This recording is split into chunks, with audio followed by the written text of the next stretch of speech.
Assalamualaikum dan hai, saya Nur Amani Husna. Hai, nama saya Umaymah Muslimah. Hai, saya Nurul Safrina binti Kamarul Hakim.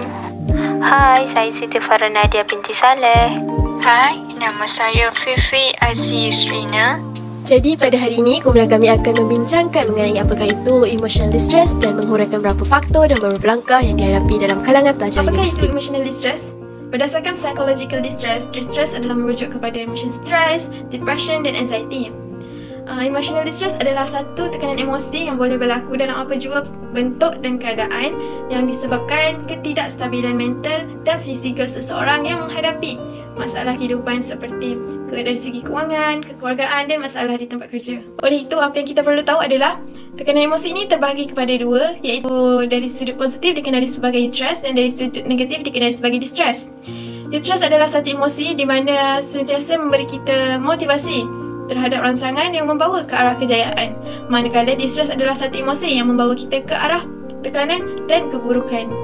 Umumnya, tekanan emosi ini boleh berlaku kepada sesiapa sahaja tanpa mengira umur dan juga jantina, serta ianya hanya bersifat sementara.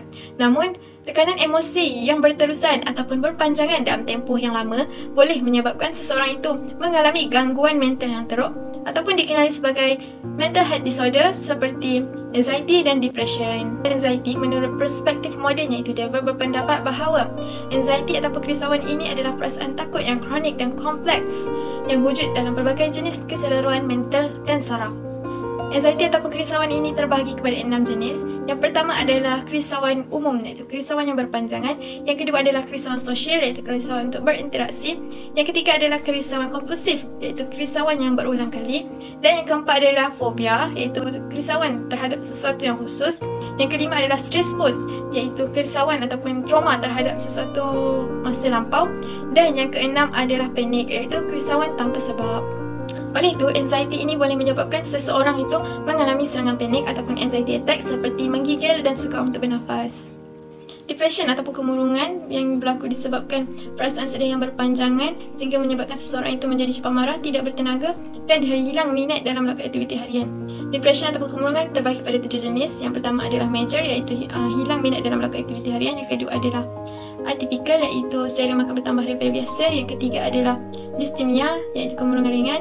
Yang keempat adalah gangguan penyesuaian apabila seseorang itu kehilangan orang yang tersayang dan bersedih hanya terlalu lama.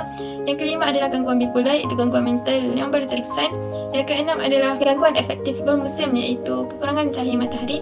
Dan yang ketujuh adalah gangguan bermusim, iaitu para ibu yang tidak cukup rehat. Antara punca tekanan emosi dalam kalangan pelajar kolej adalah tiada sokongan sosial. Bagi seorang pelajar universiti, mereka sudah pastinya akan menghadapi cabaran yang berkaitan hubungan kekeluargaan, hubungan bersama pasangan, hubungan persahabatan atau masalah dalam pembelajaran. Pelajar mudah rasa terganggu dan tertekan dengan konflik yang dihadapi yang membuatkan mereka terkesan dari segi emosi, fizikal dan mental pelajar. Tambahan pula, ini boleh memburukkan lagi emosi jika mereka tiada sokongan sosial, kira-kiralah sokongan daripada keluarga ataupun kawan-kawan. Mereka selalunya akan berpura-pura tidak sedih dan tertekan dengan memendam perasaan mereka. Mereka juga takut untuk meluahkan apa yang mereka rasa kerana mereka menganggap bahawa orang lain akan melemahkan lagi semangat dalam diri mereka dengan kata-kata yang menghantam mereka. Oleh yang demikian, perkara ini akan mengalukan stigma menerjah dalam diri pelajar. Stigma adalah prasangka dan diskriminasi yang diterima daripada orang sekeliling atau daripada diri sendiri. Stigma inilah yang membuatkan seseorang itu berhenti dari mendapatkan pertolongan dan sokongan yang diperlukan daripada keluarga ataupun kawan-kawan. Sebagai orang terdekat, keluarga sepatutnya memberikan galakan dalam membentuk pemikiran ahli keluarganya. Selain itu adalah harapan yang tinggi daripada ibu bapa terhadap anak. Impian untuk mencapai kecemerlangan dengan menggenggam segulung ijazah adalah impian bagi setiap pelajar di dunia ini. Ekoran itu, dalam setiap kejayaan seseorang pelajar pastinya akan ada ibu bapa mereka sebagai tulang belakang mereka. Seperti yang kita cakna, ibu bapa pastinya mahu yang terbaik untuk anak-anak demi masa hadapan mereka. Tetapi, adakah cara mereka mendorong anak-anak untuk belajar dengan gigih memotivasikan mereka atau sebaliknya? Sikap obsesi ibu bapa terhadap kejayaan anak mereka akan menjadikan pelajar rasa terpaksa untuk mempelajari sesuatu ilmu itu demi memenuhi kehendak ibu bapa dan bukannya kehendak mereka. Perkara ini akan menjadikan perilaku pelajar berubah menjadi tidak menentu. Mereka mudah marah, cemas dan yang paling membimbangkan adalah kemurungan yang menjejaskan kepuasan hidup pelajar sebagai remaja. Hari ini saya akan menceritakan faktor yang menyebabkan tekanan emosi di kalangan pelajar. Yang pertama adalah faktor persekitaran. Faktor persekitaran seperti apa? Kita mempunyai bilik yang sempit, ruang belajar kita yang bising, tempat belajar kita yang busuk. Jadi itu adalah faktor pertama kenapa kita stres. Dan yang kedua adalah faktor pemikiran tidak rasional. Apa itu pemikiran tidak rasional? Pemikiran tidak rasional sebagai contoh, kita mempunyai persepsi yang negatif. Sekeliling kita adalah negatif, atau sebagai pelajar kita tidak dapat menerima hakikat jika kita tidak dapat melakukan sesuatu kerja itu dengan sempurna. Dan yang ketiga ialah interpersonal. Apa itu interpersonal? Interpersonal ini adalah hubungan sesama orang lain. Sebagai contoh, hubungan kita dengan kawan, hubungan kita dengan pensyarah. Itu juga adalah faktor kita dapat stres, anxiety, depression. Jadi ini adalah 3 faktor utama yang menyebabkan tekanan emosi di kalangan pelajar.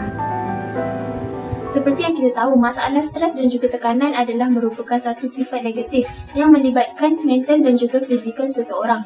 Oleh itu, saya akan kongsikan sedikit cara untuk para pelajar untuk mengawal masalah stres dan juga tekanan.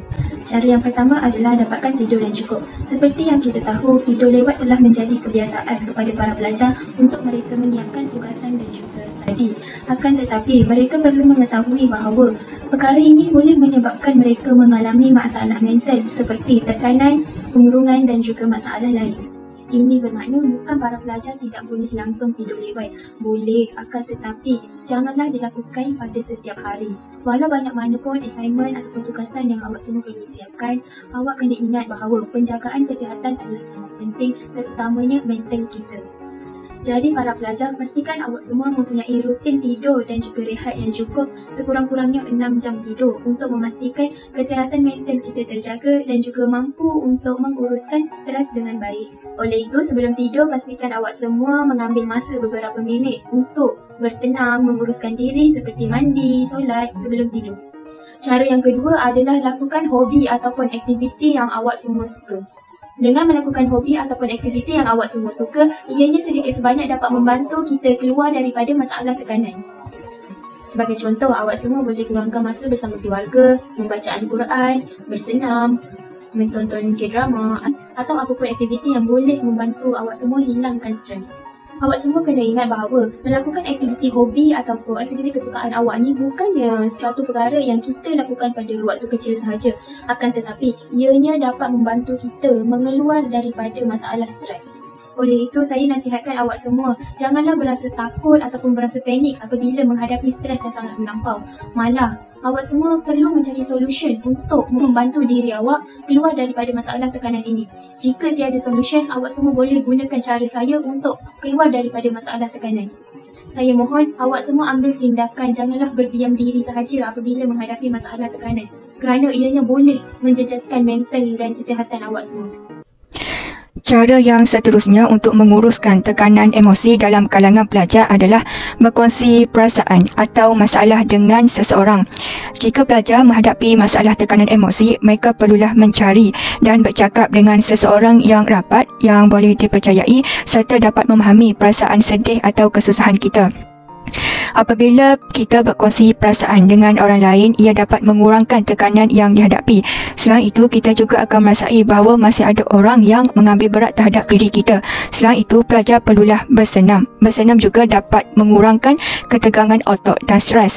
Dengan bersenam, ia dapat meningkatkan pengeluaran hormon yang akan membuatkan kita berasa lega dan secara tidak langsung tekanan emosi yang dihadapi akan berkurangan. Antara aktiviti senaman yang boleh kita lakukan adalah seperti berjoging, bersenarobik, berbasikal, lompat tali dan sebagainya. Terdapat pelbagai usaha yang boleh kita lakukan untuk menghadapi tekanan dalam kehidupan.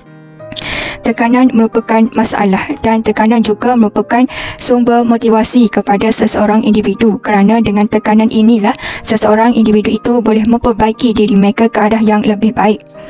Sesungguhnya hanya dengan ketabahan dan keimanan yang kukuh dapat membantu mereka menghadapi semua tekanan emosi ini dengan tenang.